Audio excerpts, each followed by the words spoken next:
Ayrılış derdini çektim bu dünyada, kısmettir tenhalaşmışım ama. Her gece yalnız telefondan sana küstüm seni, seni kandak geçireyim beni hiç vaktim yok.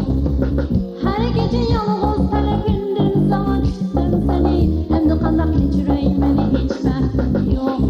Yaş sökmeyi bilemeyi sana hiç vaktim yok. Göz yaşlarım derdim beni hiç vaktim yok. Küçsen küç yollarımda hiç vaktim yok. Ölsem bana matem beni hiç vaktim yok.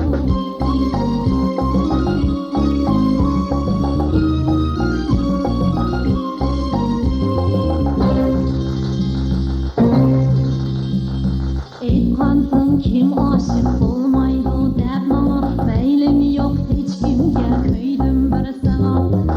Ayrılış derdini çektim bu dünyada, kısmettir tenhalaşmışım ama. Her gece yalnız telefondan sana küstüm seni, seni kandak geçireyim beni hiç vaktim yok. Her gece yalnız telefondan sana küstüm seni, hem de kandak geçireyim beni hiç vaktim yok.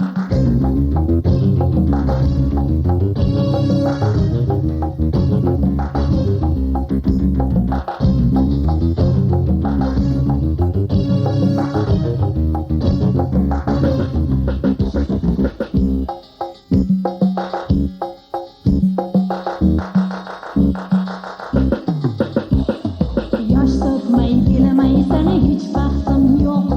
Göz yaşlarım derdim beni hiç vaktim yok. Küçsen küç yollarımda hiç vaktim yok. Ölsem bana matem beni hiç vaktim yok.